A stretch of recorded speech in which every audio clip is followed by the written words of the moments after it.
আসসালামু আলাইকুম প্রিয় দর্শক, আমন্ত্রণ জানাচ্ছি নতুন আরেকটি রেসিপি দেখার জন্য। আশা করছি যে যেখান থেকে ভিডিও দেখছেন সবাই ভালো আছেন। আজ আপনাদের রান্না করে দেখাবো মুরগি মাংস দিয়ে ভুনা খিচুড়ি।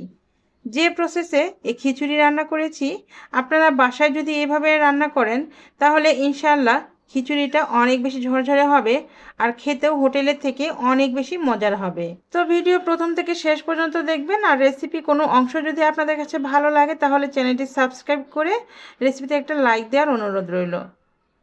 তো চলুন তাহলে আমরা রেসিপিটি দেখে নিই।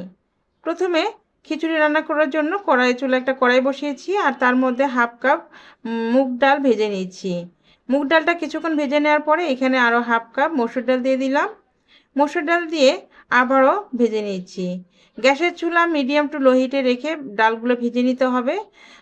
ডালগুলো ভাজার পর যখন দেখবেন যে ডাল থেকে খুবই সুন্দর সুঘ্রাণ বেরিয়েছে, তখন বুঝতে পারবেন ডালগুলো ভাজা হয়ে গেছে। ডালগুলো ভেজে কিন্তু পুড়িয়ে ফেলা যাবে না, তাহলে খিচুড়ির টেস্ট নষ্ট হয়ে যাবে। ডালগুলো ভাজা হয়ে গেলে একটা বোলের মধ্যে ঢেলে নিচ্ছি আর এর মধ্যে একটু বেশি করে পানি দিয়ে দিচ্ছি। এবার আমি এখানে নিয়েছি 2 কাপ চিনি গুঁড়া পোলার চাল। আমি 1 কাপ ডালের জন্য 2 কাপ চাল নিয়েছি। আপনারা যদি 2 কাপ চাল নেন তাহলে 1 কাপ ডাল নেবেন। যদি 4 কাপ চাল নেন তাহলে 2 কাপ ডাল নিতে হবে, তাহলে ডাল আর চালের পরিমাণ ঠিক থাকবে। আচ্ছা, আমি এখানে পোলার চাল নিয়েছি। আপনারা চাইলে কিন্তু ভাতের চাল অথবা বাসমতি চালও নিতে পারেন। প্রথমে চাল আর ডালগুলো ভালোভাবে ধুয়ে নিচ্ছি। ধোয়া হয়ে গেলে এই পানির মধ্যে এই চাল ডালগুলো 20 থেকে 30 মিনিটের মধ্যে ভিজিয়ে রাখছি। ভেজানো হয়ে গেলে 20 থেকে 30 মিনিট পর আমি এই চাল ডালগুলো একটা স্ট্রেনারের মধ্যে পানি ঝরতে দিব। তো খিচুড়ি রান্না করার জন্য আমি এখানে পাকিস্তানি লাল একটা মুরগি নিয়েছি 1 কেজি ওজনের। আর মুরগিটাকে প্রথমে ভালোভাবে প্রসেস করে ছোট ছোট করে কেটে নিয়েছি। আর মুরগি মাংস বা গরু মাংস একটু ছোট করে কেটে নিলে খিচুড়িটা ভালো হয়। প্রথমে এগুলো ভালোভাবে ধুয়ে পানি ঝরিয়ে নিয়েছি। আর মুরগির সবগুলো অংশ কিন্তু আমি এখানে নিয়েছি, কোনো কিছু বাদ দেইনি।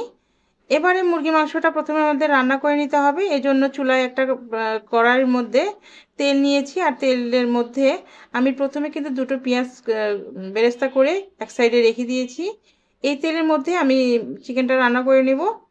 তো এই জন্য 1 কাপ পেঁয়াজ কুচি দিয়ে দিলাম আর এর মধ্যে দিয়ে দিচ্ছি 2টো তেজপাতা, 2টি দারচিনি, 5-6টি দিয়ে দিচ্ছি সাদা এলাচ আর একটি জয়ত্রী ছোট ছোট করে ভেঙে নিয়েছি।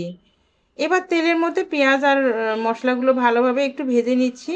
আর এভাবে ভাজার পর দেখতে পাবেন খুবই সুন্দর মশলাগুলো একটা সুঘ্রাণ বেরিয়েছে। পেঁয়াজ কিছুক্ষণ ভেজে নেওয়ার পর এখানে দিয়ে দিচ্ছি স্বাদ মতো লবণ আর দিয়ে দিচ্ছি প্রায় 1 চামচের মতো হলুদের গুঁড়া, 1 চামচ দিয়ে দিচ্ছি শুকনো মরিচের গুঁড়া, দিয়ে দিচ্ছি প্রায় 1 চামচ জিরা গুঁড়া, হাফ চামচ দিচ্ছি ধনিয়া গুঁড়া। আর যেহেতু এখানে আস্ত গরম মশলা অ্যাড করেছি এজন্য গুঁড়া মশলাটা একটু কম করে দিয়ে দিচ্ছি। হাফ চা চামচ দিয়ে দিলাম গরম মশলা গুঁড়া। এবার মশলাগুলো নাড়াচাড়া করে পেঁয়াজের সঙ্গে একটু ভালোভাবে মিশিয়ে নিচ্ছি। আর এই পর্যায়ে গ্যাসের চুলা লো হিটে রেখে দিতে হবে, না হলে মশলাগুলো পুড়ে যাবে। এরপর এখানে দিয়ে দিচ্ছি 1 চামচ করে আদা রসুনের পেস্ট। আদা রসুনের পেস্ট দেওয়ার পর সবগুলো মশলা 1 মিনিটের জন্য খুব ভালোভাবে কষিয়ে নেব। ভিউয়ার্স, আপনারা যারা এ পর্যন্ত ভিডিও দেখছেন অথচ ভিডিওতে লাইক দিতে ভুলে গেছেন, ভিডিওতে একটা লাইক দিয়ে দিবেন। আর চাইলে আপনারা আমার এই ছোট চ্যানেলটি সাবস্ক্রাইব করে এগিয়ে যেতে উৎসাহ করবেন। তো মশলাটা ভালোভাবে কষিয়ে নিয়েছি। এবার আগে থেকে ধুয়ে পানি ঝরিয়ে রাখা মুরগি মাংসগুলো দিয়ে দিচ্ছি। দিয়ে এই মশলার মধ্যে ভালোভাবে নেড়েচেড়ে মিশিয়ে নিচ্ছি। মেশানো হয়ে গেলে গ্যাসের চুলা লো মিডিয়ামের মাঝে রেখে ঢাকনা দিয়ে ঢেকে 5 থেকে 6 মিনিটের জন্য এটা রান্না করে নেব। আর এর মাঝে অবশ্যই কিন্তু 2 থেকে 1 বার নাড়াচাড়া করে নিতে হবে যেন মশলাটা নিচের পুড়ে না যায়। তো ফিরে এলাম 5 মিনিট পর। ঢাকনা তুলে আবারও একটু ভালোভাবে নেড়েচেড়ে মিশিয়ে নিচ্ছি। মাংসটা যখন ভালোভাবে কষানো হয়ে যাবে তখন এখানে অল্প করে পানি দিয়ে মাংসটাকে সেদ্ধ করে নেব। তো এভাবে আমি 2 বার করে পানি দিয়ে এই চিকেনটাকে 80% সেদ্ধ করে নিব।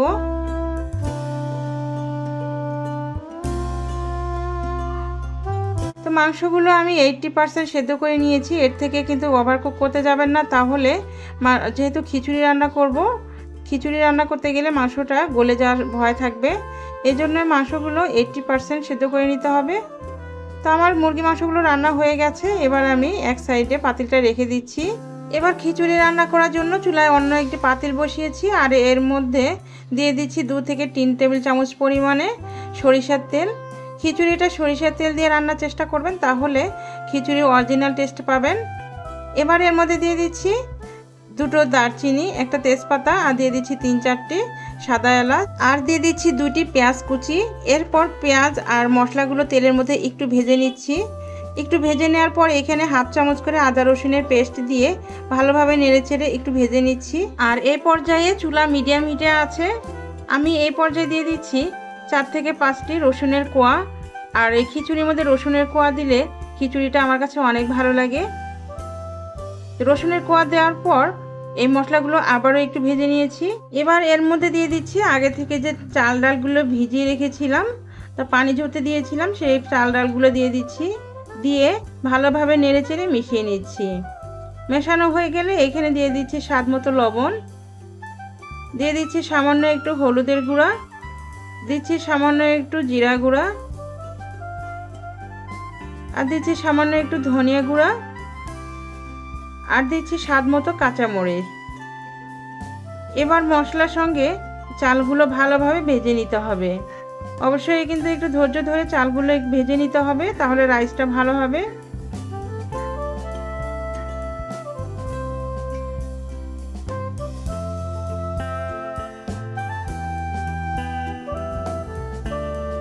চালগুলো 2 থেকে 3 মিনিট ভেজে নেওয়ার পর দেখতেই পাবেন চালগুলো অনেকটা ঝরঝরে হয়ে গেছে।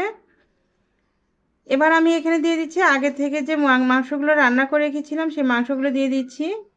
মাংস দিয়ে চালের সঙ্গে আবারও ভালোভাবে মিশিয়ে নিচ্ছি। মেশানো হয়ে গেলে আমি এখানে গরম পানি দিয়ে দিচ্ছি। চাল আর ডাল মিলে যতটুকু নিয়েছিলাম তার দ্বিগুণ পানি দিতে হবে। আমি চাল আর ডাল মিলিয়ে 3 কাপ নিয়েছিলাম, তো এখানে আমি 6 কাপ পানি দিয়ে দিচ্ছি। এখানে যেহেতু মাংসর মধ্যে কিছুটা ঝোল ছিল, যার কারণে পানির পরিমাণটা একটু কম দিয়েছি, প্রায় 6 কাপ পানি দিয়েছি। আর এবার আমি এর মধ্যে দিয়ে দিচ্ছি কয়েকটি আলু, ভেজে রাখা আলু। খিচুড়ির মধ্যে আলু এভাবে ভেজে দিলে খিচুড়িতে ভালো লাগে। এবার নাড়াচাড়া করে মিশিয়ে নিচ্ছি, আর গ্যাসের চুলা মিডিয়াম টু হাইয়ে রেখে জাল করে নিচ্ছি। কিছুক্ষণ জাল করে নেওয়ার পর দেখতে পাবেন চালের সঙ্গে পানিটা যখন এরকম মাখো মাখো হবে, তখন গ্যাসের চুলা একদম লো হিটে রেখে দিতে হবে। ঢাকনা দিয়ে ঢেকে 15 থেকে 20 মিনিটের জন্য এভাবে রেখে দিব। আর দেখুন চুলা কিন্তু এরকম লো হিটে রেখে দিতে হবে। এর থেকে যদি বাড়িয়ে দেন তাহলে রাইসটা সেদ্ধ হবে না। অল্প আছে রাইসটা খুব সুন্দরভাবে ঝরঝরে করে সিদ্ধ হবে।